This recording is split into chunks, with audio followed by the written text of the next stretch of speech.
Welcome to Masterclass number 9. I have Danny Lewis here. Real excited for this week in particular. If you did not get a chance to see Danny Lewis's message from SLC, you absolutely want to go back and watch that. I have a couple of anecdotes here before we bring Danny up, but if you did watch the video, I'm just going to cover some of the things that Angie McDougall used to introduce Danny today. $400,000 in personal sales. 400,000. And you've been here longer than me, Danny. I want to say 29 years now, or is it coming up on 30? Yeah, that's correct. 29. Man. Okay, so $33 million in Cutco sales as a DVM now. Runs the North Shore office and the Lake Shore division. This summer, check these numbers out. 174 reps that averaged a $3,500 fast start. Now, 3,500 would be a sweet productivity. That PPR per rep, productivity per rep of 3,500 would be a game changer. But that wasn't his PPR. That was their first 10 days. So fast start average of 3,500 over those 175 reps. 25 of the reps this summer sold over $10,000. 10K fast starts. I'm curious which one was the highest, by the way. Looking forward to hear that one. The PPR for the North Shore office this summer was $6,000. They shipped $1 million in new business. $1 million in new business. That's pretty fired up. I'm sure Chloe and Adrian got some cool clothes and maybe some bikes out of that. I don't know. Couple stories. Marty D. So you've heard about the Marty D. Award. Marty Dimitrovich. I feel that Danny Lewis is the most like Marty that we have in the company. And it's almost like if you hear the story of Moses and he goes up on the mountain and he listens to God, his face glows when he comes down. Danny was like one of those type of disciples to Marty and is really embodies so much of the best parts of Marty that his legacy is very much alive, not only with the leadership development department, but Danny Lewis in particular. I was thinking about running a marathon. This is going back about 13, maybe 14 years ago. And I was field visiting and I was just talking with Danny Lewis. I was like, Danny, I signed up for a half marathon, but I think I'd like to do the full. And I was on the fence until this moment. You know, when you get those moments of clarity, I think Danny Lewis might be around for a lot of people when they have their moments of clarity. He said to me, you should do it. And I was like, really? You're like, I believe you can do it. And you should. I was like, I'm gonna run a marathon, and that started a running kick for me that led to an ultra marathon about 15 months after that. So, Danny Lewis, I want to thank you for being you. I mean, the very best version of you is humble, it is abundant, and it is exuberant. So I'm excited to have you here for the masterclass today, and just increase PPR in the company. So, without further ado, Danny Lewis. Well, thank you very, very much, Trent. And hello, everyone. Great to see everybody. Trent, thank you so much for the kind words. In fact, it's interesting that you mentioned Marty because I have his picture right here that I look at literally all day long. It sits there. So that was a very, very kind compliment. I really appreciate that. So, all right, we ready to roll? Kuval, pleasure to see you. Thank you for your kind note. Hans, congratulations on the new baby. It's awesome. Next time we have quadruplets, make it really happen. But well done. And it's really a genuine pleasure to be able to speak to each and every one of you here today. So some of you I have the pleasure of knowing, some of you I've never had the opportunity to meet, but hopefully it's sometime soon in our next SLC, we'll get a chance to play. And I'm not that complicated to reach. I have a cell phone. So if you ever need anything, your division managers probably have my number and I'd be happy to help if there's any way I can. So let's dive into it. So I brought up part of my PowerPoint from SLC that I thought we could really expand upon. And let me make sure we can see it here. Are we good? Great. Yeah. Can I get a thumbs up? Fantastic. Thank you, Julia. Okay. So it really, what I wanted to do is I wanted to modify my message about connecting with your people in order to create a 3,000 hour plus fast start. And what I want to share with you, and I really, really want you to hear this loudly and clearly, everything that we did in our organization, in our division is 100% replicatable. And there's probably not a lot of specific things that we did that is very different than many other offices. But I think what was maybe different is that we had a very centralized focus on what we wanted to create and why, Julia, it was really important for us to create that experience for the people that we were serving. Does that make sense? Okay. So the first question I have for you, and go ahead and type it into the group chat. There's no right or wrong, okay? There's no right or wrong. So how many appointments does a new representative need to complete in order to create a $10,000 fast start? No right or wrong. Let's play.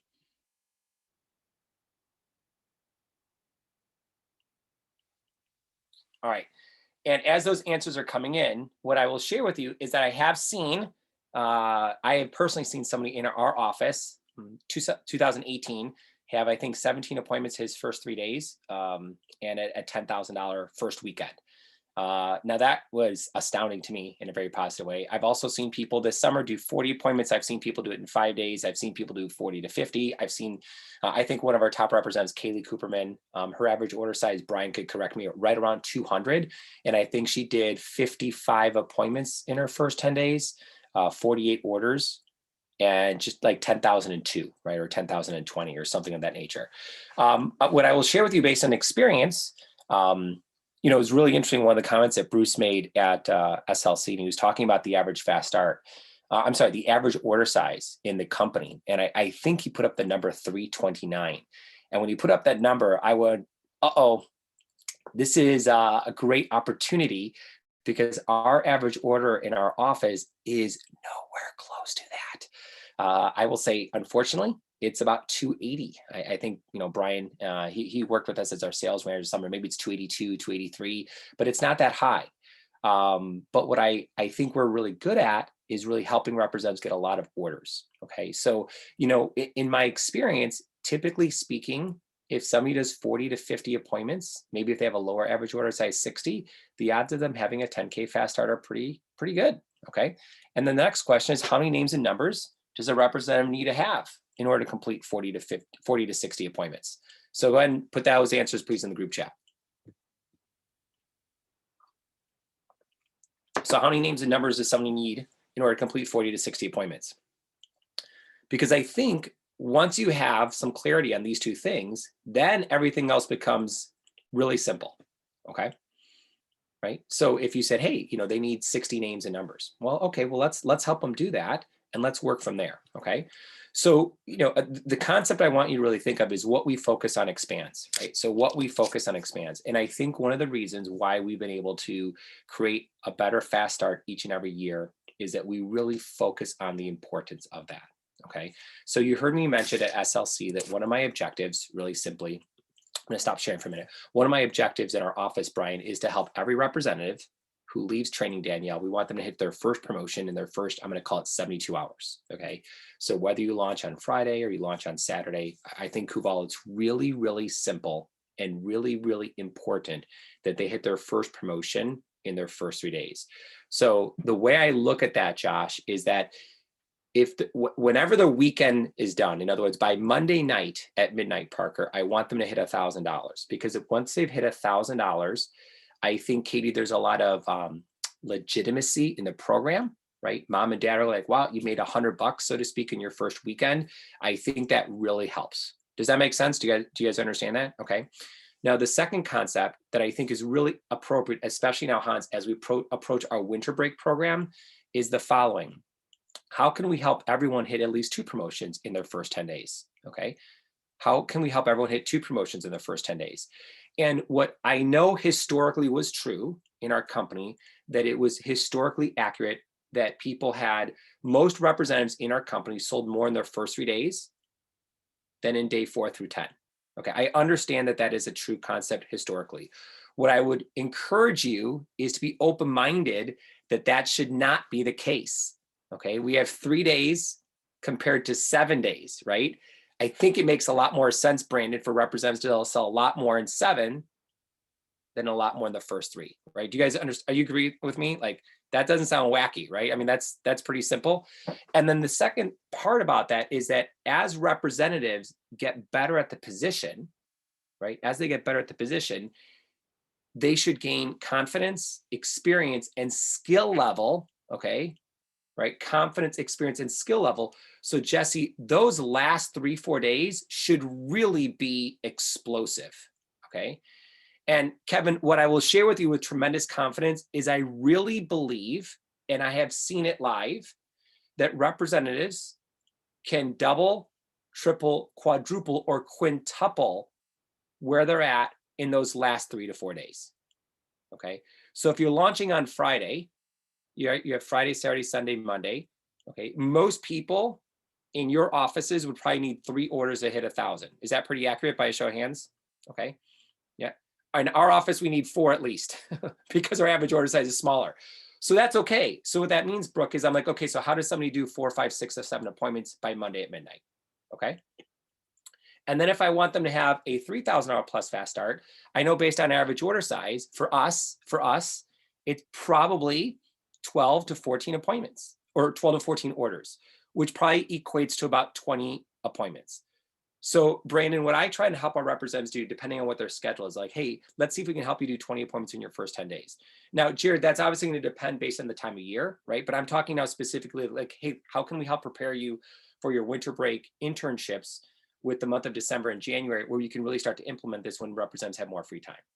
Does that make sense? Are we good on with that so far? Okay. All right. So what we focus on expands. So the question I'm going to ask you, right? The question I'm going to ask you in a fun way is, how many 10K fast starters would you like to create in the months of December and January? So really write that down. How many 10K fast starters from your office would you like to create in the month of December and January?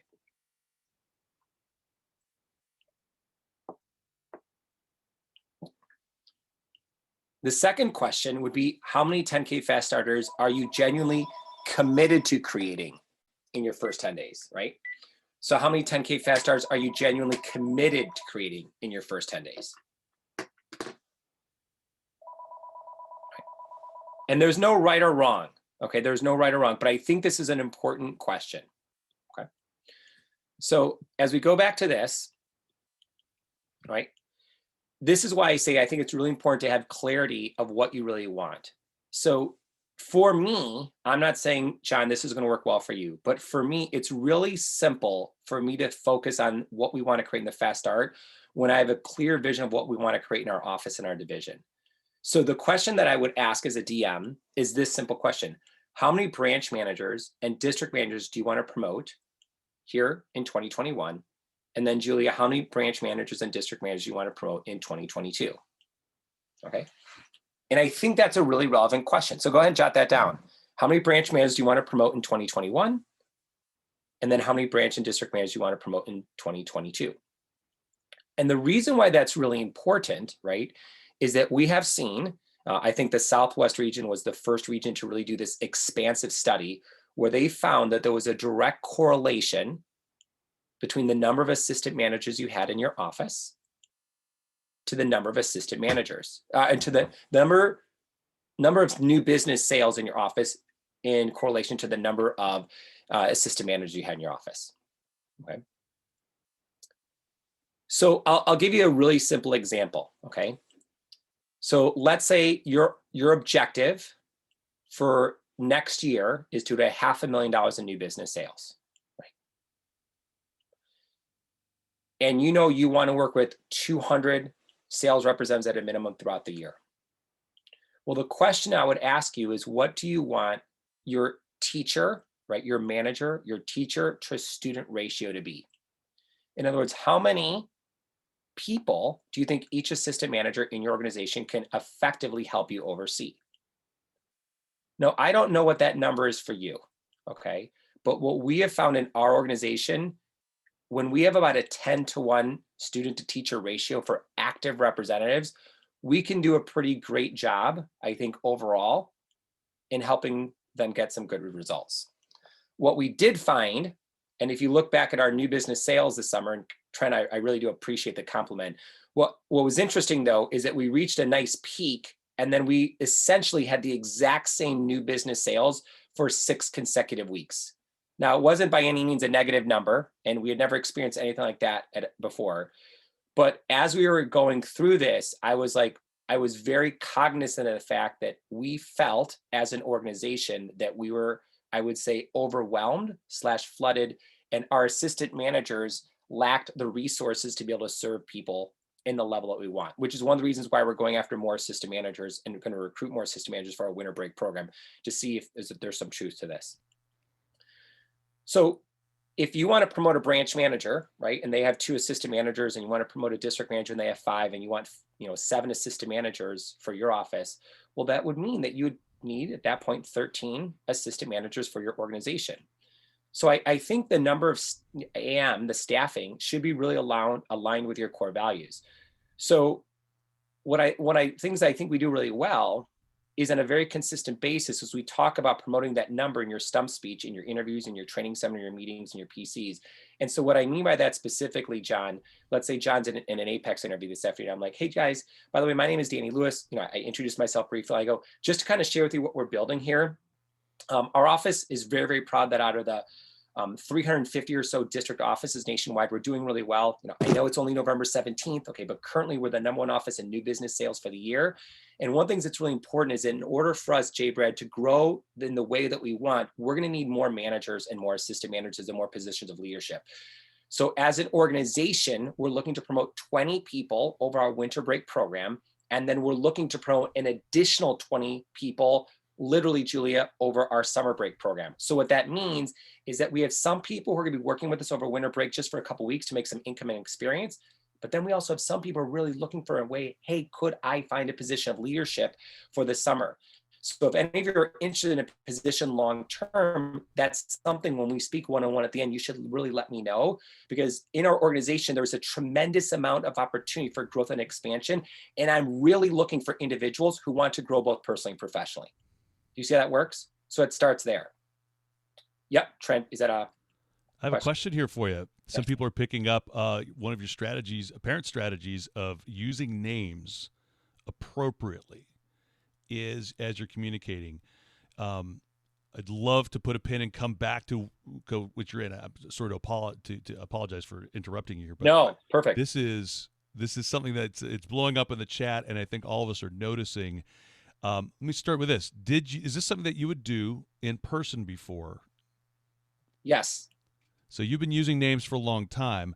At what point did it occur to you to try that virtually? That's a great question. I don't know, Jesse, if it like consciously, it's just that's the way I talk and that's the way I speak. And I feel sincerely, Danielle, that if I don't mention your name, they're going to zone out mentally. So in an interview of 3 people or 5 people or 7 people or 12 or whatever it is, yes, Hans, 100% of the time, I'm always dropping names. And that's how I can get engagement and questions. And I do that literally throughout training and in every interview and in every training and in our team meetings. Yes, that is a consistent So thing. can I clarify for a second here? Because even if you're going, wow, I'm not Danny Lewis, and understand this, nobody is.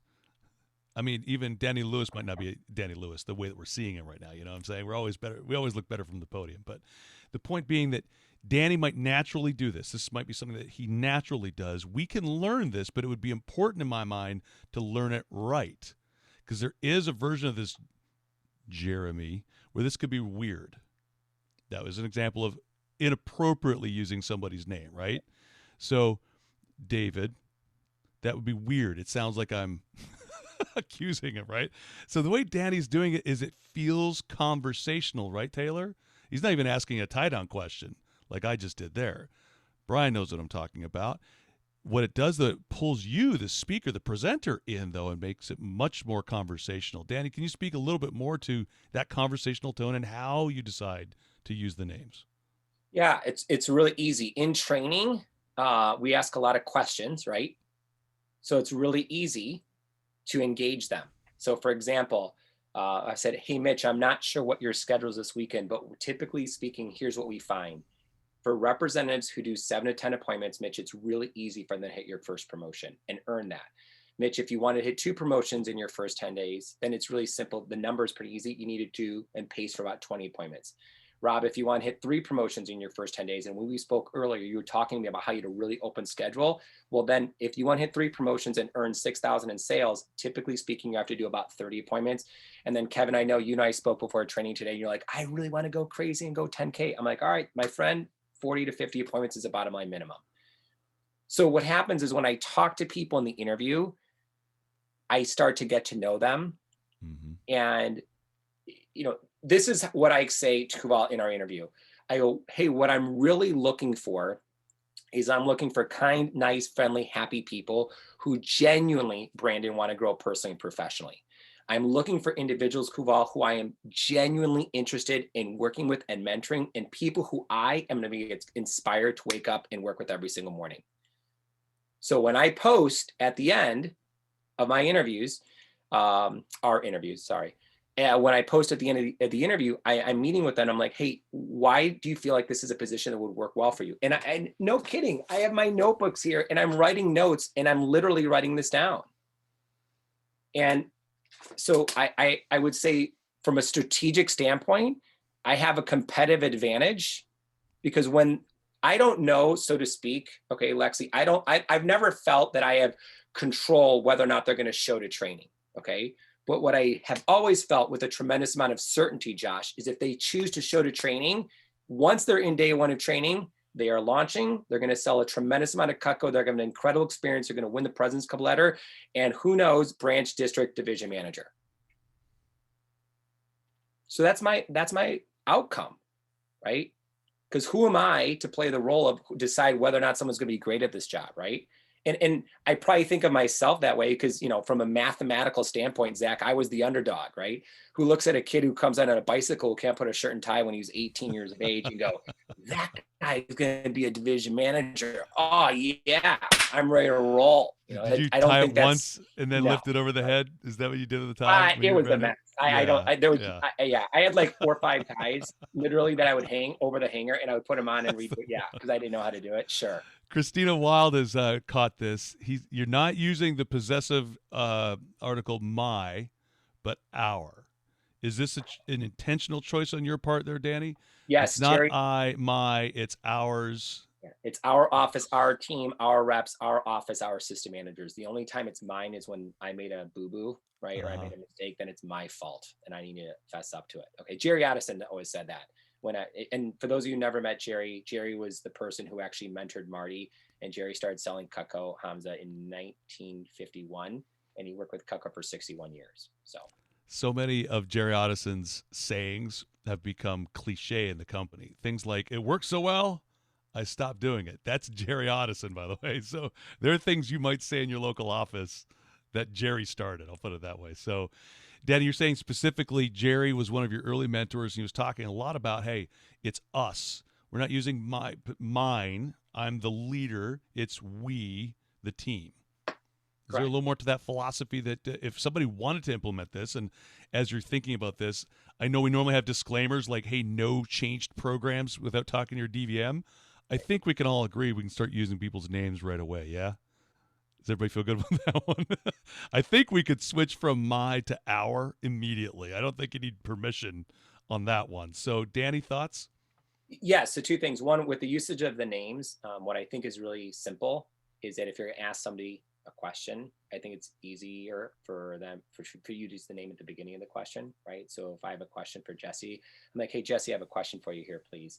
Based on what you've seen, right? In other words, so that way he has a chance to process the information versus, hey, so here's the question, Jesse, what are your thoughts? Then you're kind of like throwing him under the bus, and he's like, wait a second, that's like brutal, And the thing about then the interview, right? If they answer the question wrong in the interview, at least it used to be in a group interview. I mean, that could be, somewhat of a hiccup because, then they're like, well, wait a second, I just got the answer wrong. I don't have the job. I'm done here. And then like mentally they're checked out, and I don't need them to negatively influence the group, right?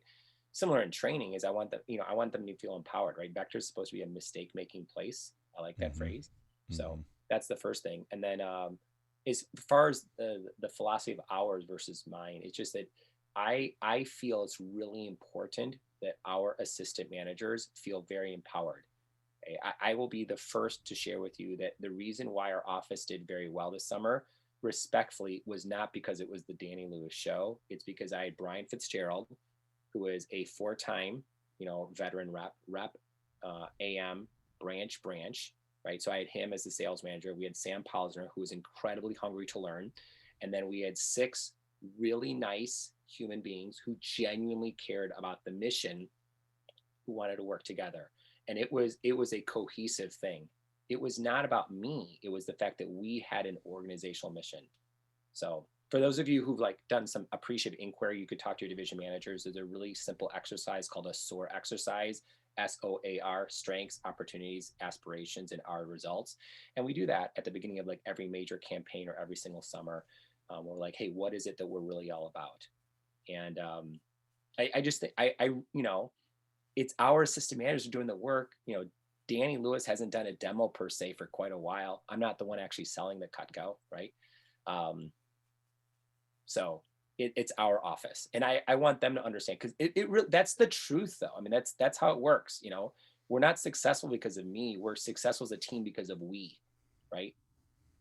That's one of my points in a little bit, that it takes a village to raise a great rep. It's not just me, so. People are loving, absolutely. People are loving this in the chat. Strengths, opportunities, aspirations, and results.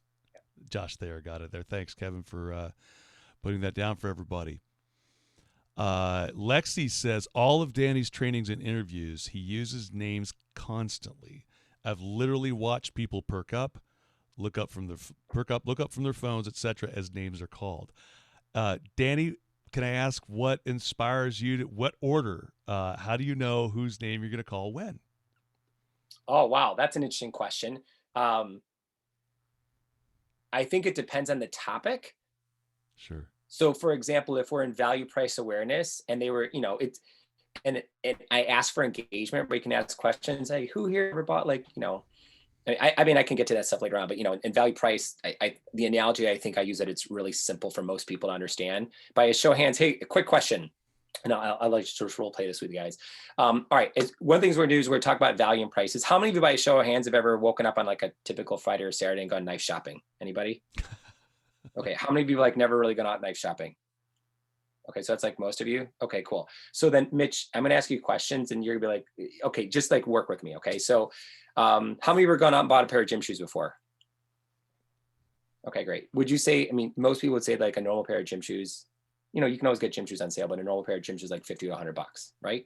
Does that make sense? Okay, a nicer pair of gym shoes is like 100, 150 bucks. High quality knives with Cutco are the exact same way. Okay, a regular piece of Cutco is about 50 to 100 bucks. A more expensive piece of Cutco is about 100, 150 bucks. It's also similar to jeans. A normal pair of jeans, typically speaking, is about 50 to 100 bucks. A really nice fancy pair of jeans, about 100, 150 bucks or more. Cutco's kind of the exact same way. The only difference between Cutco and the jeans, by the way, I like jeans, and I like the gym shoes, but the gym shoes that, you have them 6 months, a year, maybe 2 years. Cutco's the one product brand that you buy once. Essentially, you're gonna use it every single day unless you're on your vacation. And the cool thing, Julia, is it never, ever, ever, ever, ever, ever wears out. And if something ever happens, you can send it back. The company will fix it, replace it, repair it for free forever. I mean, can you imagine, Brian, if you had that kind of warranty on your iPhone? I like my phone, but and that's how you just use it. So it's very conversational, because I really want them to feel part of the organization, the team. So I'm not like training. My objective was, how can I help create an atmosphere where it's classroom training replicated, but on Zoom. Mm-hmm. I wonder, Danny, it sounds to me like you are just curious and engaged. It seems pretty organic and natural. That as you're looking at who's making eye contact, I would suppose that if somebody just is totally zoned out, you might be kind and say their name at the beginning, like you've shared there, to try and gently bring them back. Is this part of this, Danny, when you're reading the room? Yes, I will look for that, especially, yes. Or I have an assistant helper, and they know they're looking at the, it was very typical of Brian Beyond, and Brian sees somebody's kind of dozing off or whatever. I'm like, boom, right? Or if somebody's so, like, wait, how does he communicate that to you? Does he like chats? Like we have eye contact. He knows, right? I'll go, hey, you don't Brian, just sign up with John.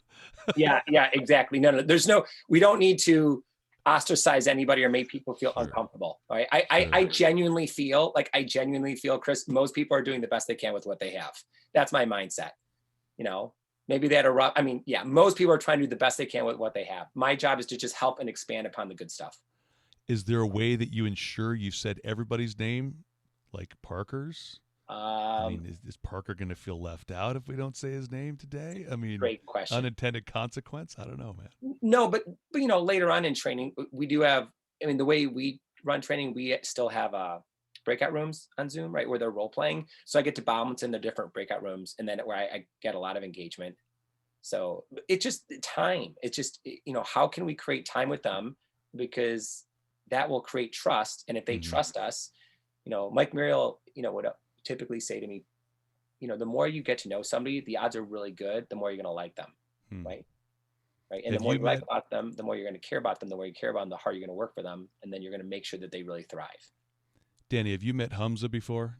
That's how you're going So, to want to yeah. pronounce that, by the way. Is that Hamza, cheers. yeah, Hamza? Yeah, Thank you. you're gonna like that one. Okay. I feel like today we should be unmuted. Is as a question, is your training unmuted? Yes. They can all talk at any given moment. Yes. And what happens like when their phones ring or the dishwasher goes on or the garbage truck pulls it by? Oh, they can unmute themselves. Okay, I got you. Right. Okay. Yeah.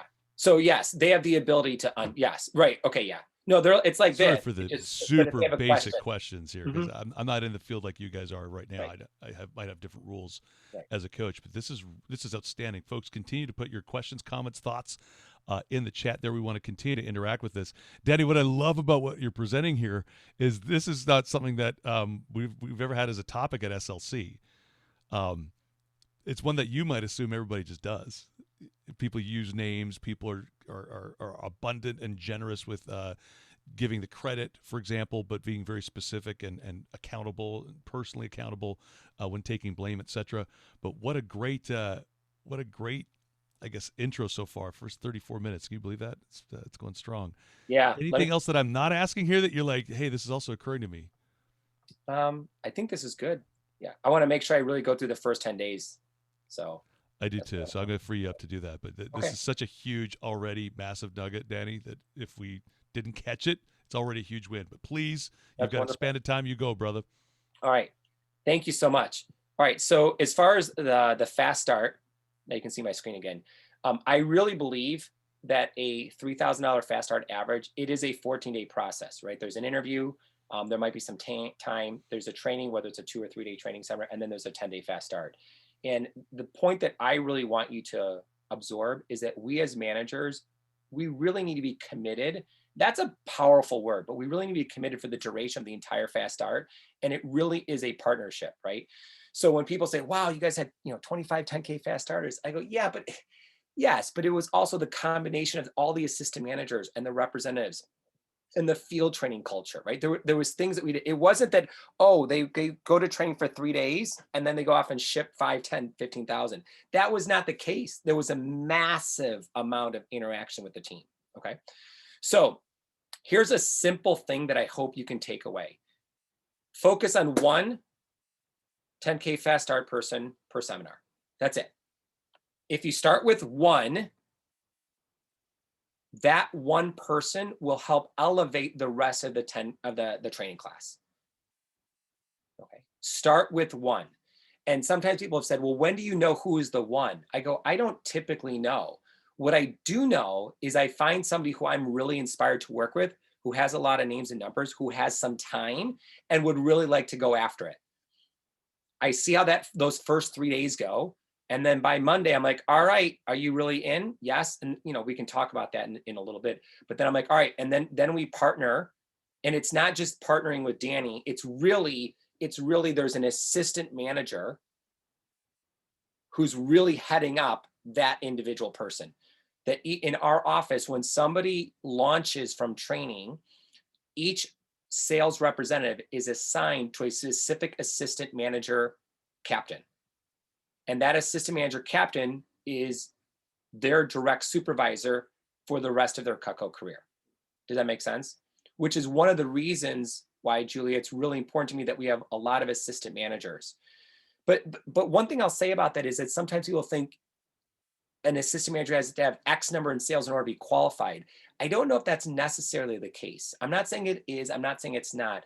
But what I look for in an assistant manager is somebody who's kind and want to help other people grow. Right? I mean, Brian here is a great example. I'm featuring him because I've worked with him for 4 years directly, right? But Brian's first summer and Christina's first summer as well, they sold $8,000 and $10,000 respectively. Okay, so I can relate to that because I sold 95.29 my first summer. Okay, So, and they came back the second summer as an assistant manager where they really learned and they grew, and then they became branches the next summer, right? Gabby Morales, who was a branch this summer, Hannah Hofeld, who was a branch this summer. Hannah sold 7,000 2 years ago, her first summer. Gabby sold 12,000 her first summer. The next summer, which was last year, they sold 20 each. This year, they ran offices. These wonderful young ladies ran offices that did $200,000 plus, and it was almost 200,000 new. Okay, it was like 199 new and 201 new, I think is the correct number. Okay, and so it's not where somebody starts; it's where somebody, you can. Everyone is coachable and moldable and willing to help if you want them to do that. But I would really encourage you to think of this. Just imagine how one 10K fast starter per training seminar would, no exaggeration, would change the entire structure and organization of your team. Right? That's 10K fast starters in a summer. That's $100,000 extra in business. Those people, those are probably odds-on favorites of the type of people who could be an assistant manager for you, right? Or at least they can mentor people throughout the course of the rest of that campaign or their future. Okay, but they don't have to have sold a ton of Cutco in order to teach other people how to sell Cutco, right? I think you'd all agree with that. All right. So the question I have for you for your one break is, I think this is a simple award that it's really valuable for representatives to achieve. The President's Club Award, right? So if you go back to your Rolo, right? Anyone between October 27th, that's when October started for our company this year, to Monday, December 28th, right? I should say October 27th is when November started. I apologize. So for the 4 weeks of November and the 5 weeks of December, any single representative who ships $4,000 earns a letter of recommendation from the CEO of the company. Now, if in fact your average order size is north of 300, that means it takes 13 to 14 orders for your representatives to do that in the next 42 days, including today. I am going to choose to believe that without knowing each of you individually, I'm going to be very confident, Jesse, that many of the representatives in your office, if they just had a simple plan, could do this. I'm also going to choose to believe, that as you launch people this week and the next upcoming weeks, even with finals, okay, even if they're like, well, I'm done with finals December 20th, that's when our last batch of finals are done in our division. Well, from the 20th through the 28th, you have 8 days to get 12 to 14 orders. Come on now. Even take out Hanukkah or Christmas or whatever the case is, you still have, it's not that complicated, right? So what I want to give you a lot of confidence in is that think of the impact, and I really mean it, think of the profound impact that would happen if you helped 5 people in your office win this letter of recommendation in December, and another 5 to 10 to 15 to 20 or 25 people win that in January. I think sometimes we think, we forget how simple the math works, right? If you have 25 people in your organization, Kuval, who hit $4,000 in January, right? If they're a January launch, right? There's a special program for January launches. That's $100,000 in business, right? And it's not just, wow, the DM wins there, but think of the impact that helps on your assistant managers, okay? So I'm going to use an example, and I'm going to, be somewhat vulnerable here. Last fall campaign, so 2019, we were not doing so hot. Like if you look at our quantums, September, October, November, it was, as we say in Spanish, no bueno, okay? It was pretty ugly. Like we were south of $20,000 in new at the end of November. I think the first 2 weeks in November, we were like at negative 500 for the month, okay? And it's, one of the things that, when we talk about being vector trained, right, that Jeff Gambo has so eloquently talked about, right, vector trained, that we have the ability, because we've been vector trained, we understand that the past does not equal the present, and it definitely has no influence on the future, right? Who you are today is simply a result of everything that happened in the past. But who, John, you become tomorrow is because of the things that you do today, right? And so what I'm sharing with you is that we had a really clear objective. We're like, okay, we're going to go after 100K January. And we made a committed decision that we're going after 100K. We're going to do 100K. So I was like, okay, well, let's do the simple math. It's 25 people to hit President's Club. Okay, we can do that. We can do that. We ended up doing a little over 100,000. But the part that was so profound, Julia, is that we had, I think we had 8 people on staff. Okay. We had a pilot, a sales manager, and then we had 6 1% assistant managers. They all earned $1,000 in income off of the office over the month of January. They were so excited, okay, rightfully so. Plus, they went out and sold some Cutco personally. In the month of January, they made between $1,000 and $2,000 or more. You're probably a pretty happy camper if you're making $1,000. By the way, mom and dad are probably pretty fired up if you're making $1,000 to $2,000 over your winter break. Imagine what that does to set you up over the summer. Okay. So what I'm saying to you is just think about, what do you really want to create, regardless of where you're at. You could be at 0 right now. It doesn't matter. Okay. But if you have 5 to 10 people who win President's Club in December, and other 5, 10, 15, 20, 25 there. Wow. For those of you who are new DMs, by the way, for those of you who are brand new DMs, you're like the class of 2020, and this January is your first spring campaign. Let me remind you in a positive way that starting January, you qualify for campaign bonus, where if you do only 100,000 in the entire spring, you're in a $7,000 bonus. You do 75 grand, you're in a 5K bonus. You do $50,000 in the entire campaign, you're in a $3,000 bonus. That's a lot of Chipotle, okay? I mean, that is you could halfway fully fund your Roth IRA. Okay, that doesn't take a lot of work. So regardless of what you're thinking, if you're a new DM, regardless of the circumstances, I'm like, how am I going to ship 50, 75, 100K in January in new business? By the way, those awards that I was sharing with you about those campaign bonuses are based on total business, okay? Total business, not new, okay? But that's a big deal, okay? So I think that's a point, okay? All right, I'm not looking at the chat, so I don't know if there's any points there, Trent, but I wanted to really make sure that people understood this is at least in my operating belief system, this is a big deal, okay? So when people say, hey, what are you going after? Sincerely, we're going after 50 in January. How can we have 50 people earn a President's Club letter? Because here's what I don't know. What I don't know is what's going to happen in the world with Corona and things like that. And so what I'm saying about that, not negatively or positively, but if for some reason things are great and things are opening up back then, those people don't come back to us in the summer, at least they left Vector Marketing with a tangible letter recommendation from the CEO and president of the company that they can use as a cover letter on their resume forever. That is branding your territory in an incredibly wonderful way. Okay. And yes, you can say, oh, by the way, over our January program, we interviewed lots of people. We decided to work with, I think last year we had 33 that we worked with in the month of January. And I think we had 17 people win the letter recommendation. So about 50% of them. Okay. This year we had 71 President Club winners in our office. Whether that's good or bad, whatever percentage-wise, but we had 71 from what I counted. It may have been a few more, but we had 71 at least. And selfishly, I was disappointed because I was like, we should have had at least 100. So there's things that we can grow upon, okay? But I think this is a big deal. Okay, so connecting with people, we talked about this in the SLC message. I do think there is some value having a second person, even on Apex, to create credibility and so they can talk.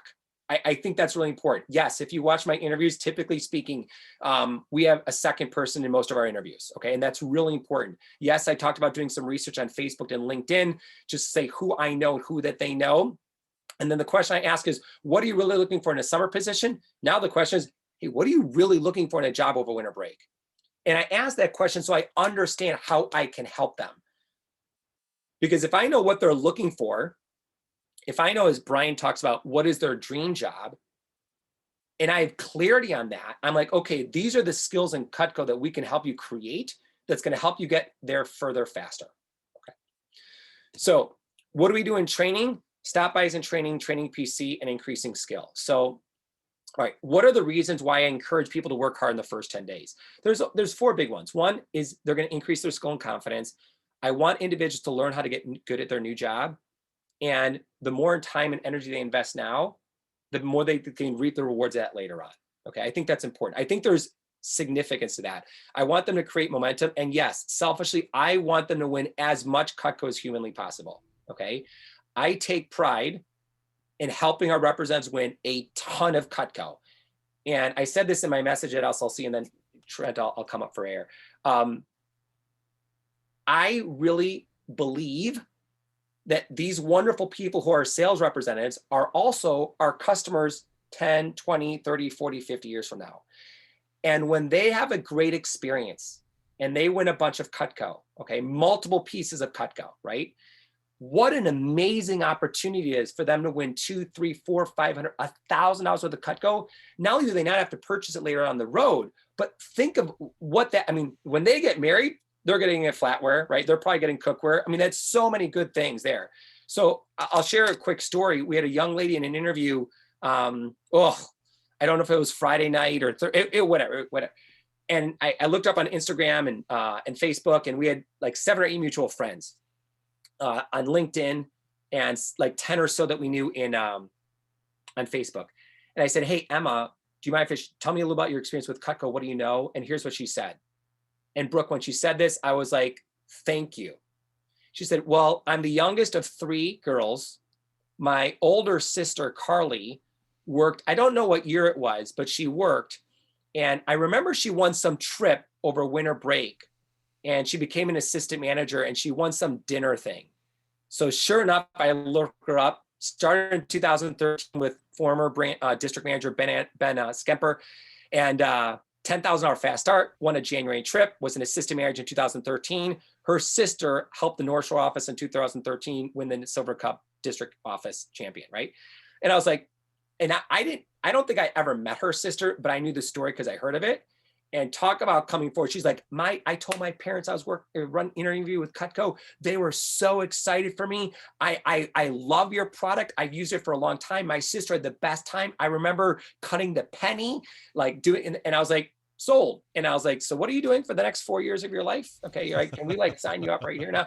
And I'm not exaggerating. I was thinking, okay, assistant manager this summer, branch next year, right? She's a junior in college, and she needs a job. And I was like, she's like a dream rep. Okay. So I'm just sharing with you that like when people win a lot of fast start prizes, that ripple effect goes great. And somebody asked me, so how much have you spent on Cutco this year? I don't know. I think my commissions, it's around 8,000 or 9,000, which I don't know what that equates to, right? Because I know we only get charged a small percentage of it, right? 80, 90,000 at Cutco. I was like, I wonder if I can like buy $100,000 worth of Cutco, right? Awesome. For our sales representatives. Like I was like, wow, how can I do that? So I have to figure out the math. Someone can educate me. But anyway, fast start's a big deal. All right, go ahead. I mean, what a great goal to have year over year. Like, so if you'd miss it this year, like in 21, we're going to give away $100,000 worth of Cutco because they've won it in Fast Start prizes. What you think about seeding that girl now, was it Carly, her sister, was 4 years in the making. So when you're focusing on Fast Start, you're pressurizing, you're seeding your future territory, right? And all of us taking care of our territories does the same. An update, a Chipotle update. Not only is carne asada a thing, double meat and guac and chips on the side when you're making big coin. Very excited about Chris Starrett and Jacob are fired up for that. And a drink, Michael Foreman. I mean, 3 of them just went off. Chris Starrett is asking, are we bringing up the President's Club letter in the interview training? Both? Is there, I guess, and we don't need a lot of time there. Do you bring it up in the interview? Yes. I have a slide. So it's a slide. It's a brief intro, kind of walking them through it. And then I would imagine you unpack that more in training. Correct. Okay.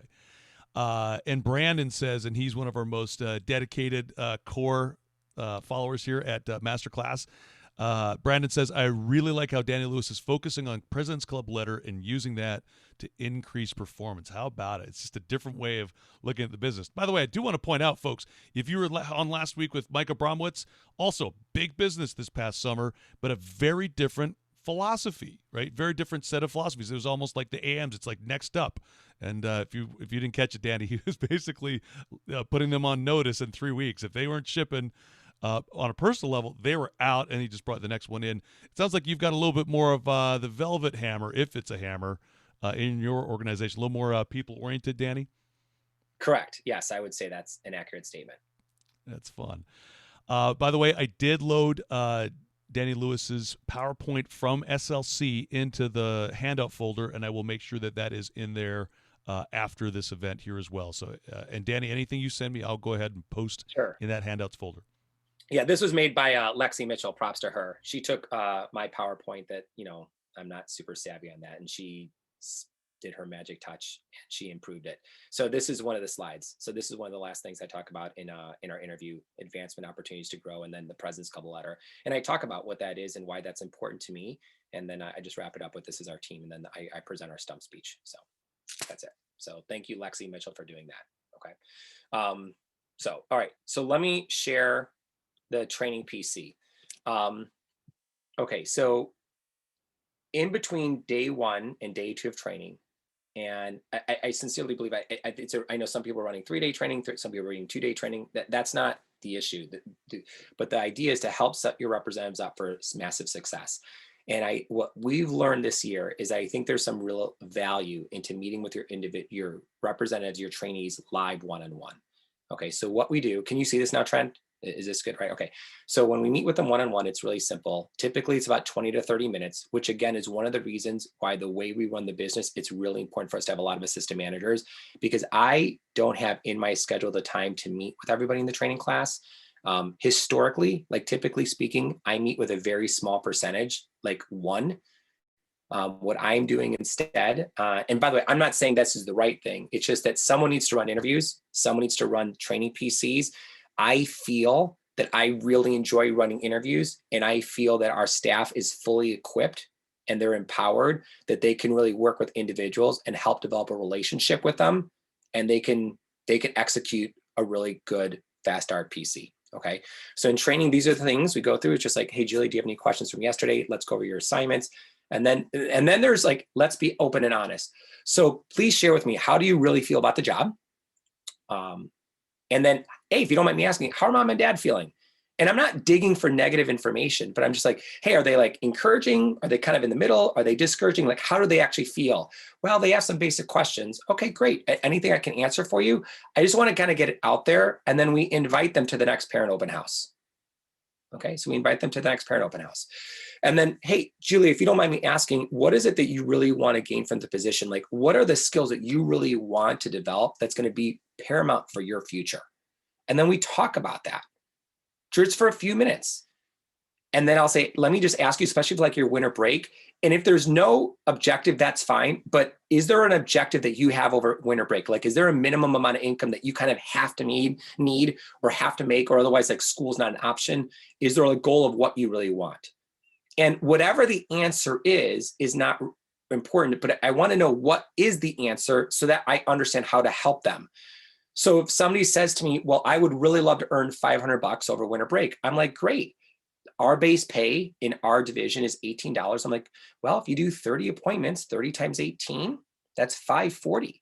So let's look at your schedule over the next 2 to 3 weeks. Do you have time to do 30 appointments? Yes. If they said, I want to earn at least $1,000, I'm like, okay, well, that would be 60 appointments just on base pay. So do you have the time to do 60 appointments? So we look and we see. Now, I understand that through the incentive program, they'll get there faster, but most people in our training don't really believe that they're going to sell a lot of Cutco, right? If you polled the 25 10K fast starters from the summer, I'd probably say 88% of them, so 22 were like, yeah, this isn't going to work. My parents have Cutco. I know 4 people have Cutco. This is not happening. This is silly. It's a good thing there's a base pay. We'll see. Good luck. Thank you very much. I'll make some cash. But because of the fact they follow what we're teaching to do and we really work with them, they create these results. So I do want to know, what is their income minimum or maximum or winter break? And this, again, is where you can tie in the President's Club letter. Well, I really want to earn $600. Okay, great. Well, just so you know, in sales, that'd be $4,000 in business, which means you'd earn 2 pay raises, so 2 promotions, plus you'd earn a letter of recommendation from the CEO of the company. In terms, if you do that in your whole fast start, you win about $500 in Cutco. Now you have to look at to see what is the value of the Cutco in your fast start prizes in your region, right? And oh, by the way, we probably would like to talk to you about the potential of being a position, having a position of leadership, possibly in our TLA program. You'd probably want to be somebody we'd want to talk to. And if you're promoting branch managers, well, hello, here we go. Okay. There's a great opportunity here. And then we just simply talk about, so what's your schedule like over the next 10 days? And we actually have, I don't know who made it, Brian, but somebody in our division made a schedule, like an Excel sheet. And then we just have all the office functions. We have everything in there. So we have Champions Club in the morning. We have our Wednesday and Saturday team meeting. We have our phone jam on Sunday and Thursday evenings. We have all the office functions in there. I don't know if they can make everything or not, but we walk through, let's put in all your school. Let's put in all your other jobs. Let's put in church. Let's put in any sports. Let's put in everything you have to do before Cutco. Any birthdays? Is it Mother's Day? Is it Father's Day? Is it right now? Is it Thanksgiving? Is it Hanukkah? Is it Christmas? Is it Kwanzaa? Whatever it is, right? But we put all those into the Excel spreadsheet, and then we know exactly what their daily demo goal is. And that's the key. What is their daily demo or daily demo of, like, what is the most they could do? Is it 2? Is it 3? Is it 4? It's 5. And then what we do, Trent, it's really simple. We just trying to create, what is the daily demo goal that they want to do? Maybe it's 0, okay? Maybe they're on vacation, but at the end of that training PC, they have clarity on the number of appointments that they would like to do in their first 10 days. Maybe they have room for 60, but they really just want to do 24. So whatever the number they want to do is not relevant to me. And what I mean by that is I will listen with open ears, but what I'm saying what's not relevant is that we don't, and we promote this office and the division, and then try to stop. We like people because they're great people. We don't like people more or less because they sell more or less Cutco. I like people because they're great people. And our objective is to help you with the goals that you want. So if you were like, I only want to make $500, I'm not going to be the manager who's like, come on, man, I know you can do more. Because if that's not what you want to accomplish, then you're going to want to punch me through Zoom. And I'd like not to do that. Okay. So like, I want to have a great relationship with you. So I'm thinking long-term, not short-term. And then I'll stop trying to, because see, if they have a great experience, whether it's first weekend, fast start, longer term, and you're working with them and helping them accomplish their goals, I really believe that when it comes to PRs, they're going to be really excited to share the names of the people they care about the most with us, because like, my friend would love this job. My friend would love this job. Versus, oh yeah, they were really nice, but they kept hounding me and telling me to do more and blah, blah, blah. Yeah, that is not the way I want to brand our organization and our community, right? So Trent, go ahead. Question of clarification, and I believe while we are not selling 2 or 3 day training with integrity, you're running a 3-day seminar, yes? That is correct, yes. Okay. And the question from Hans is philosophy behind doing this PC prior to day 2 instead of at the end of day 1. Yeah, it's a great question, Hans. The simple reason is when it comes time for them phoning, they have simple objectives for how many appointments that they want to be able to schedule. So what my vision in a perfect world, Hans, is let's say they can do 24 appointments. When they're on the phone, hey, Mr. and Mrs. Customer, I just got this great new job with Vector showing Cutco, and as a part of my training, I'm trying to do these training presentations. I'm doing for the training, so I don't forget anything. I don't know what your schedule is, but my goal is to do 24 appointments in my first 10 days. Is there any way you might be able to squeeze me in this weekend? Would maybe Saturday morning or would Sunday afternoon be better for you? Right? So what I want them doing, Hans, is when they have that number of what they want to do that they're kind of quote unquote committed to doing in their first 10 days, this is huge. Because now in every single phone call, subliminally, they're reminding themselves of their objective. My goal is to do 17 appointments. My goal is to do 40 appointments. My goal is to do 50 appointments. And they're, sending those good vibes, that energy out to the universe. That's where the philosophy comes in. And I also want to show them, and we do this in the Fast RPC, is like, if they create, and Dane does a great job of this, Dane Espegard, if they do this many appointments, they're going to create probably this much CPO, or this is the range, which means these are the cutoff prizes that they're going to earn. Okay, so I just want them having an objective when they're making phone calls so they know what to say to the customer versus I'm just trying to do 4 appointments this weekend. I like to have a global fast start perspective. Does that make sense? Okay. Are these PCs done? The PCs are done typically. So if our training starts, when do we start? Typically noon-ish, something like that, noon or 1. The PCs are typically done that morning before training begins. So that's why we have multiple assistant managers doing these PCs, and Danny's running the interview, or Danny's doing PDI, then I'm running the interview, and then I pop into training. So I'm not running most of the PCs, but I will say this, I did some of the PCs in the beginning of the campaign to make sure our managers knew. But then, I mean, we were gifted. I mean, we were really blessed. We had Brian and Sam who were really competent at it very quickly. And then the assistant manager would watching them, and then they knew what to do and they would execute, right? So I think a lot of the philosophy that we do is it's a very similar to like what nurses, how they train. It's I do and you watch, then we do together, and then you do and I watch, and then you do, right? So I think that's a pretty good training seminar. So there's a lot of field training at every step of our business. There's a lot of field training. Like in everything that we do, there's a tremendous amount of field training. There's a tremendous amount of shadowing. Lindsay has a question here on the point of Fast Start PC. How do you encourage reps to go bigger with their Fast Start demo goals without them feeling any pressure, or are you pushing them to go bigger? Now, I believe that you handled this to a certain extent just a moment ago, but as we're looking at these questions and you see that they've got gaps, let's say, or they're super talented, they're your favorite person, let's say the person you've kind of targeted, and they're coming up with a lighter goal. Yeah. What I would say to them, it's a really great question. Is it Lindsay who asked that? It's a great question. I would say like, hey, by the way, Lindsay, just to let you know, based on your schedule and your availability, you're the type of person who has the availability to create a bigger number, just so you know. And then we also use CVI to understand how to speak their language. Okay. I just think we're pretty comfortable with that. So based on the fact, of your CVI, I'm going to ask for permission of how to work with you, because according to your schedule, you have the time. If you don't want to do it, no problem. I will work with you on what you want to accomplish. But if you're open-minded and you will get a shot, I'll say this, I'd be really excited to help you. But if this is what you want to do, you only want to do the 17 appointments, I'm on your side. 17 times 18, you're going to make some pretty good cash. You'll probably have at least, 1, maybe 2 promotions, and you're going to crush it. Does that help? Yes? Okay. And the follow-up is one of their assignments, once you accept them to the position, is they take that CVI assessment? Great question. I do it from day 1 to day 2 of training because we have 3 days. I know some of the managers in our division like for them to show up to training with the CVI done. I think that's fine too. I don't think there's a right or a wrong.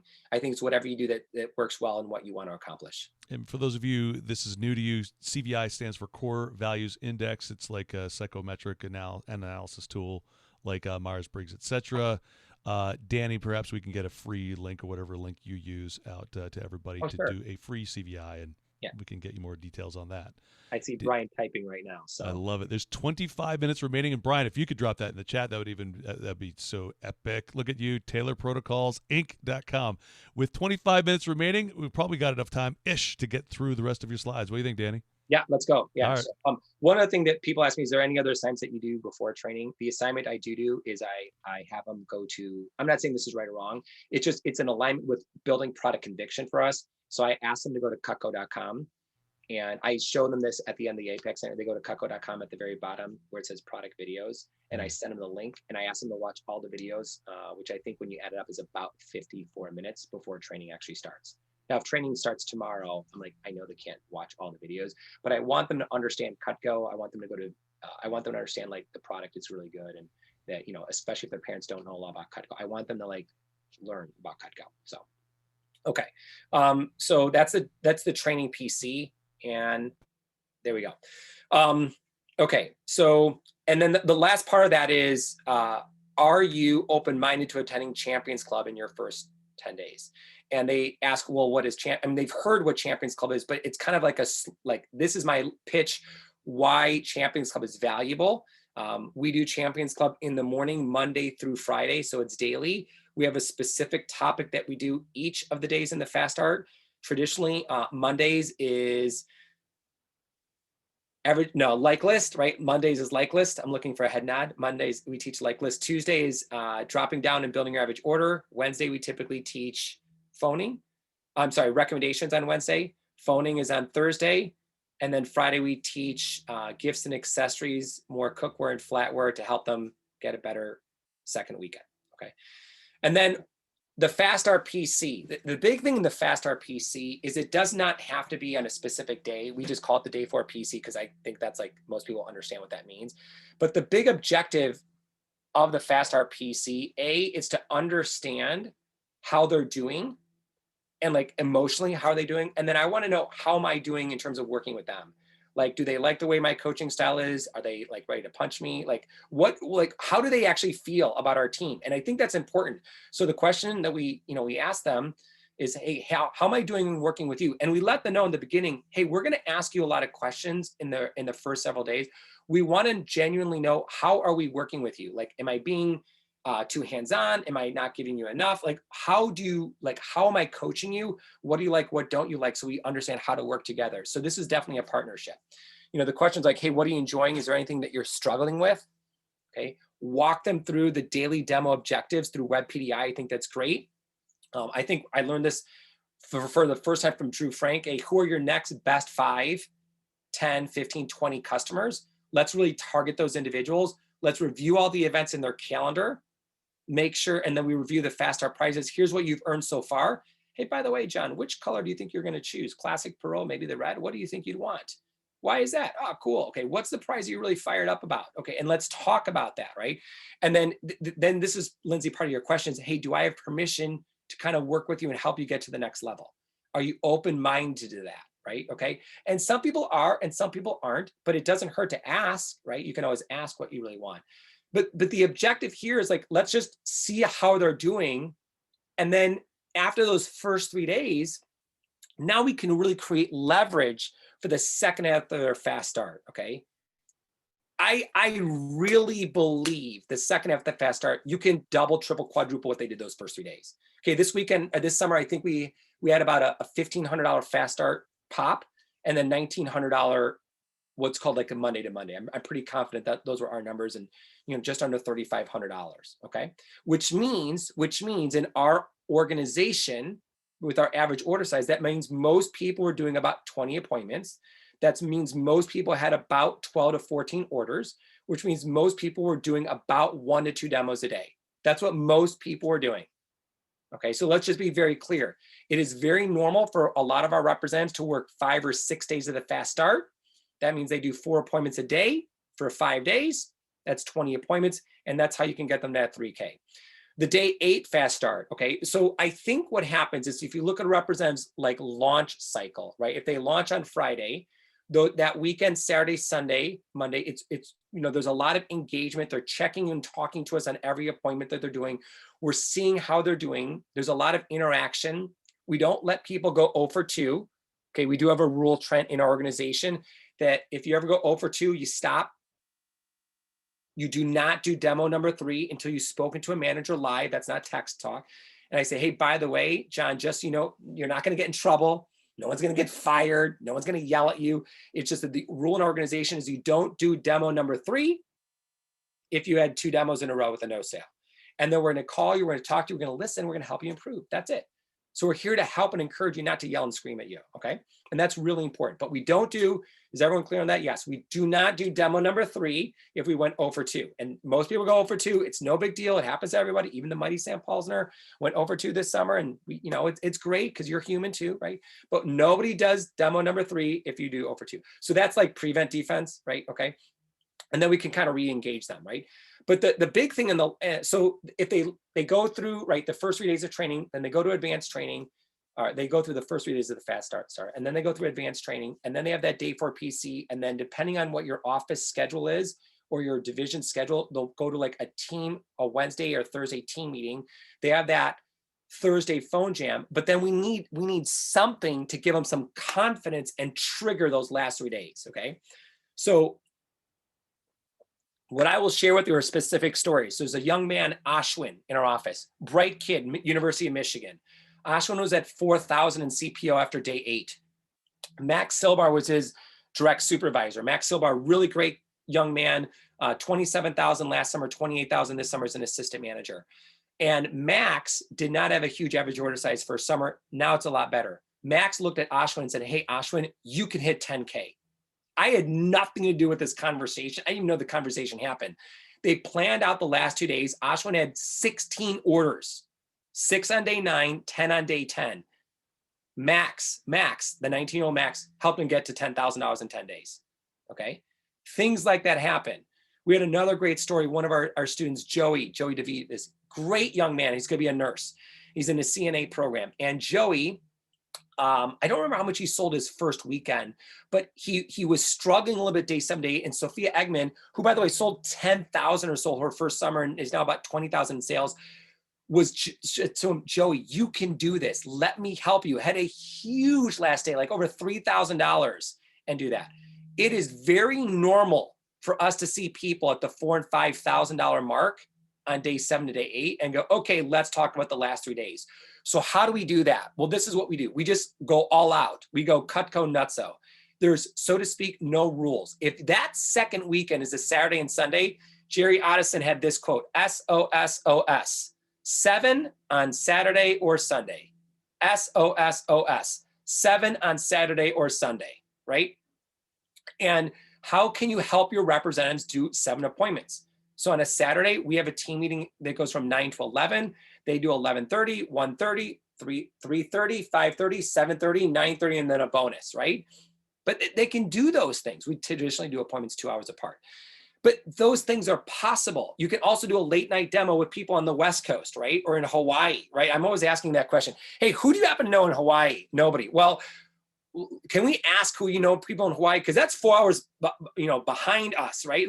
Let's go there and let's do demos late night. We can still do that, right? Like that's actually a thing, okay? Like that's really a thing. We're in the central region, right? So we're central time zone. We ask Hans, and we're not trying to take CPO away from you, but we ask, hey, who do you know that's on the West Coast, right? We ask that all the time. And we go and we kind of like work backwards, right? Who do you know, right? Okay. And it's like, wow, that's just powerful. So the goals for those last 3 days is like, let's encourage them. So what happens is those last 3 days, they should be the best.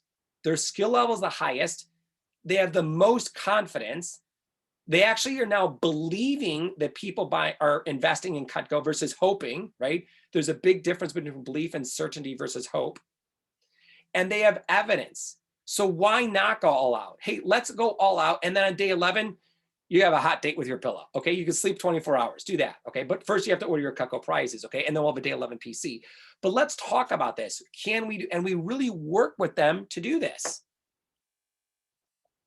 I'm in training, but they're doing that. And then many of those representatives are like, okay, well, you don't have a lot of appointments for tomorrow. Can you pop on Zoom tonight? And can you make phone calls with the team? And then tomorrow morning in our team meeting on Saturday, let's get your list. Let's redo your list. Let's go through everyone you haven't called. Let's talk to mom, talk to dad. Who else do you know who would love Cutco? Who do you know? And then we ask for great quality leads, right? Who do you know has a second home? Who do you know loves the best of everything? Who do you know who loves to cook? Who do you know has a big family? Who do you know who loves to go gift shopping, right? Who do you know who owns a small business that could use Cutco as gifts? Because we can do holiday shopping at any point of the year, right? Who do you know? Not do you know, but who. There's the power of the who do you know. And then we just work with them all at the end. And what I think what I really want people to understand is that last day, that day 10, with all due respect, Danielle, there are no rules. Okay, I have a bedtime alarm, thank you, Jason Heinrichs, at 9:45, 7 days a week. I fail my bedtime around every single Monday when it's day 10 of the fast start, because I'm always up till like 11, 12, 12:30, because we say the fast start ends at midnight, but they're doing demos, on the other coast, right? So they can still do that. And it's cool.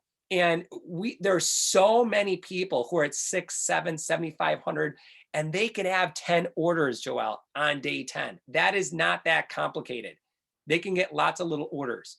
And that's what we do. And when there is something absolutely epic about helping somebody hit 10,000 in 10 days, right? I mean, it's great. They earn $2,000 in income.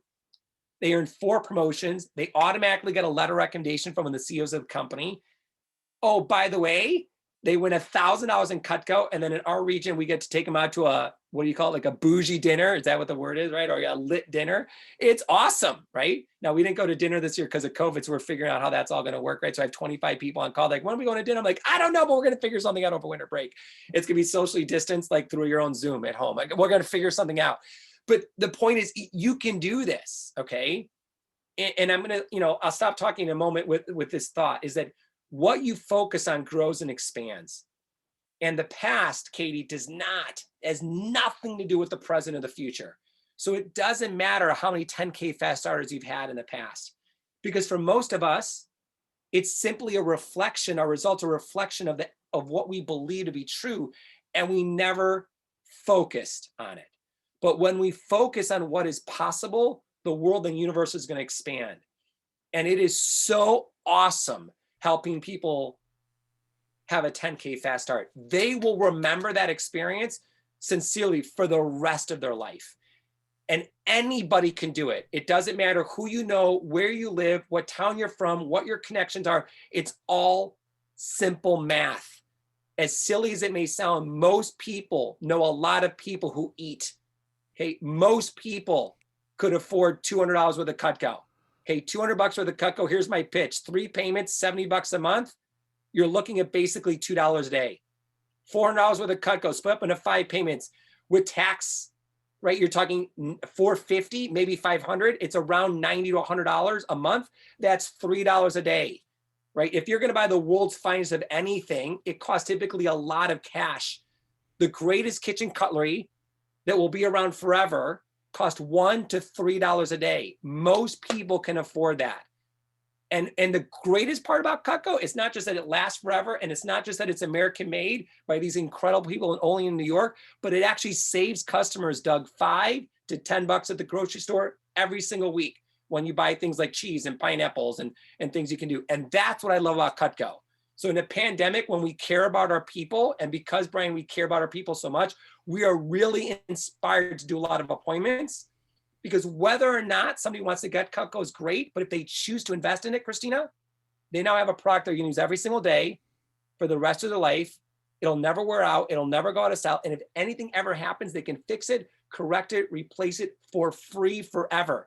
And oh, by the way, Danielle, it will save you $5 to $10 at the grocery store. In a pandemic, I'm all about helping people. $5 a week, in a year, it's $250. My favorite knife, yes, it's a soft grip cheese knife. Why? Because we eat a lot of cheese. And if you buy cheese, right, if you buy cheese at the grocery store and you get the butcher to slice it up, it's like $8 a pound. But if you buy the little bricks of cheese, right, that are a half pound, right, at Whole Foods, they're $250 for one, $249, okay? Not on sale, by the way. So it's $5 a pound. So it's, instead of spending $8 a pound for cheese, it's $5, which means you save $3. You save $3 a week on cheese, Brooke. $3 a week for 1 pound of cheese in a year. That's $150. In 10 years, that's $1,500. Please share with me, Hans, how in the world you can purchase something for $76, the soft grip cheese knife, invest in it, and get $1,500 back in 10 years. You can do that, Parker. I'm in all day long. Come get some Cutco. Who's ready to go do some Cutco demos? Let's go have a huge fast start, right? And that's it. And that's the way I feel. And I love Cutco. And I do like a lot of the cooking in my house. And I love Cutco. It's amazing. It's amazing. So that's what I got. Boy, with minutes remaining here, Danny, everybody's fired up, man. You got us all ready to like run through a wall, like with the sample kit. Like that's a thing anymore. So parent meeting. I got to ask you about parent meetings. So we did have Dave Patters on a little bit a few weeks ago, and he was walking us through a little bit about what he did. And turns out you guys had the same stroke of genius idea. Parent meetings virtual. Yes, really simple. In the summer, we were doing a weekly parent meeting starting around Memorial Day for the entire month of June. And then we had them, in other words, when we were running our big seminars, those 7 weeks. So we do our team event on Wednesday evenings. So the way it looked, Christina, someone's gonna have to help me out. I think our meetings would start at 6. It would go 6 to 7. Mm-hmm. It was a physical meeting. And then 7 to 9 was a phone jam. Okay, so we would have 2 hours of phoning.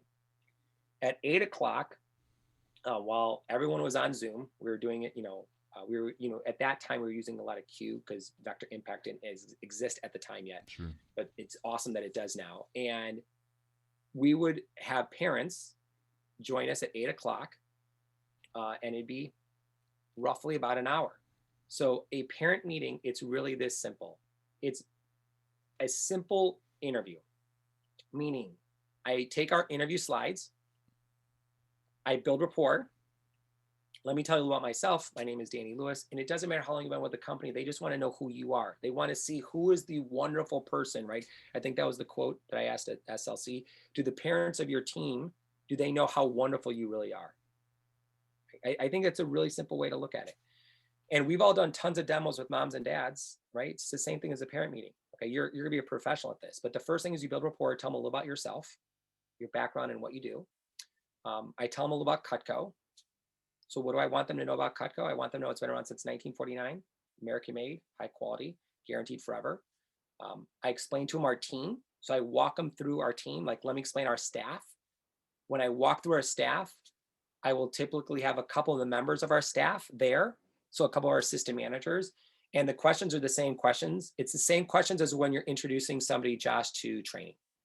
So let me introduce you to Brian. Brian's one of our assistant managers. Brian's great. I went to GBN. He's a graduate of Syracuse University. He was a film major. Brian started with us when he was 17. He started as a receptionist, and then he was a sales rep, and then he became an assistant manager, helped us be number 3 in the country in new business sales. The last 2 summers, he ran his own office, and then this summer, he's our sales manager. What Brian is doing, he's working with a lot of assistant managers. He's done a fantastic job helping people have a great first 10 days. He's really adapted that. He's amazing to work with, and he's awesome. So Brian, can you just share really quick, what do you like about the job, and how has this job helped you? And whether you're assistant manager, been here for a long time or a short time, Brian was the most experienced. All the other 6 assistant managers had all started in 2019 or 2020. I think that's right, Brian, right? Everyone had started in 2019, everyone else was new, but we'd have them start and they would just introduce themselves. Here's what I like about the company. Here's what I like about my job. Here's why I'm excited to work with the people on the staff. So we'd introduce a bunch of the assistant managers, and then we would typically have a parent give a quick message, a parent, either of an assistant manager or one of our top individuals.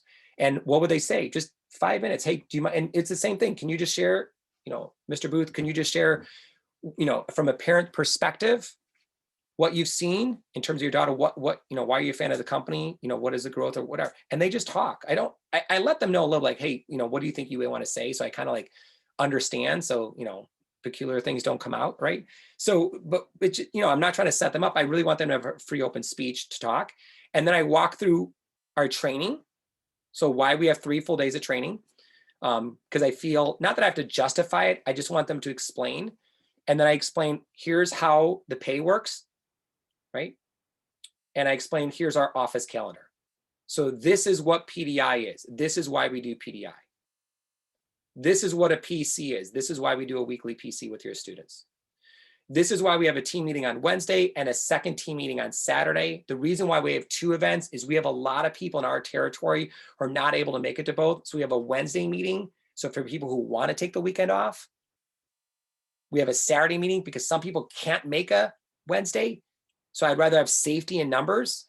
I will say selfishly, I would venture 40% of our business comes because we have that second event. Because we have a meeting at 9 a.m. on Saturday morning. Everyone comes, 9 to 9:45, and then from 9:45 to 11, they phone as a group. And they can do whatever they want for the rest of the day. And if they're taking the weekend off, they take the weekend off. But we have that second, to me, that's insurance. So that's something, somebody taught me that. I didn't come up with that one.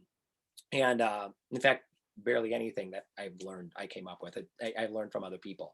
But that's how our parent meeting works. So we teach them that. And then I always promote the next big event. So I always promote the next division meeting or the next conference, right? And I explain why we have conferences, why that's a big deal. And then if I have a little bit of time, I'll say, let me explain what happens at the end of the summer. We're going to be having interviews. And we have this amazing program called TLA. And if your children are a pleasure to work with, which they have been already, we would love for them to be able to work in our TLA program. Here's what happens, and there's opportunities for advancement. So it's really simple. Build rapport, let them know the Cutco is awesome, meet a couple of system managers or a couple reps, right? Hey, here's so-and-so, they just sold 10,000 in 10 days. I show them the report. I show them Rollo all the time. They see exactly what's going on in the office. This is the sales totals, right? And then they understand the pay, the training, the calendar, and I talk about opportunities for advancement. Why do I do that? I just want them to know that I care, right? I want them to know that I care and that we're there, and we're not perfect. Mm-hmm. We make a lot of mistakes, but we're What a trying to do it. blessing that during COVID, the barrier to entry is so much lower than when we would invite them to our office and run one of these a Mhm. summer. They're just getting on Zoom, it sounds like, Yep. and just an hour, not a big deal. It sounds like you're doing it at night. Dave Powders was doing it during the day. Danny, did you run? Did I hear it right? All through June, or 7 or 8 of Yeah. these through the Yes. summer? Correct. Yes, that is correct. And we'll have one in November, right? I mean, no, like December, right after Thanksgiving. I think our next one is Wednesday, December. I think it's the 2nd. And Mm-hmm. then I have another one on the January one we're going to do on Saturday. We're choosing to do it January 9th. You have to look at your calendar and talk to your division managers because the way our schools are break, that's why we're doing it Mm-hmm. that way. So that one we do on a Saturday morning. Sometimes we do on a Saturday morning. But historically, I do one at the end of May. Jeff Bry taught me that. See if you can get your right around Memorial Day. Mm-hmm. You get your May team in because then they're locked in for the whole summer.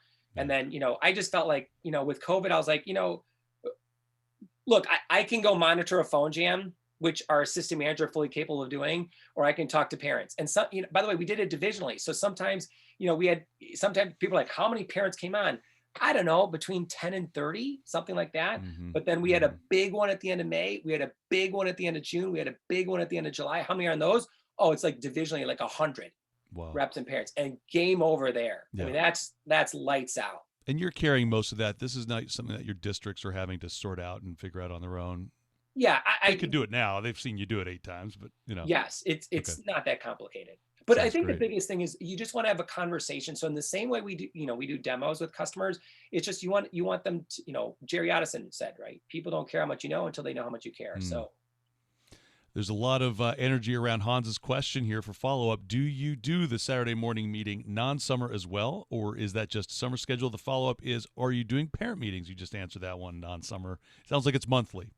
Yeah, we try to do a parent meeting once a month. We did it in September and October. We didn't do one yet in November. So we're doing it December 2nd. Saturday meeting 52 weeks a year. Love it. Our team knows the quote that I say is that we have a meeting every Wednesday forever. And we have a meeting every morning forever, for the rest of eternity. If you come Regular, back, recurring meeting. And then we have a calendar. We have a divisional calendar that they all have. And they have, it's a Google calendar, and they all have that. And we have all the events there.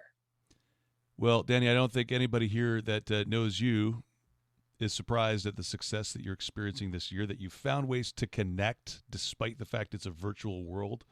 I've said it before this year that 2020 is a year of compassion and empathy, and I'm just really grateful for you coming on today. And I've never been more proud of the company than with these Masterclass series, and today that is very true as well. So, Danny, the last word to you, my friend. I'm going to stick around for a little bit, but I imagine you got places you might need to go soon. I can still be around for a few minutes. Let me just say in conclusion, I really genuinely thank you for taking the time to be here.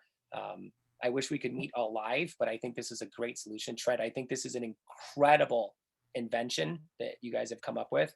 I think that the concept of this masterclass is great. And let me just say that wherever you're at right now, it's perfect. And it doesn't matter where you're at. What I'm going to really encourage you, like we have starting Monday, right? Start Monday, November ends Monday, right? So go get your bonuses and help your AMs get your bonus. But we have 5 weeks in December and 5 weeks in January. Your entire world can literally be transformed in the next 76 days. And the question I would leave you with is, where do you want to be on February 1st of 2021? Why do you want to be there? And then just corral a bunch of incredible people to do that. Every single one of you can be a Hall of Fame DM or DVM. It's not that complicated. You have incredible managers. I mean, you have super bright, incredible people who care tremendously about you as a person, even more so than like your CPO.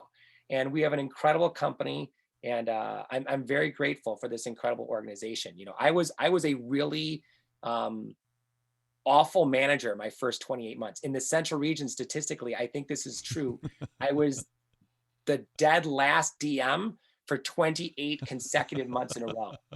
That's true. And then I closed shop, and I went back to work as Jeff Bry's pilot, and he completely changed my world. And then I listened to Rich Plaskin and all these other amazing people. And Now, I mean, the vector world is incredible. There's so much information up here that every one of us has the tools to do whatever we want in this company. And I just wish you all a tremendous amount of abundance and peace and happiness and safety, and happy holidays, everybody. But let's go crush the next 6 weeks, and let's make sure 2021 we really show up at our best so our people thrive like there's no tomorrow. And I really believe this. We are just a short decision away from doubling and tripling and quadrupling our company. It is not that complicated for us to double PPR. It is not that complicated for us to grow to $1 billion company. And you're going to be the ones who really spearhead this thing forward.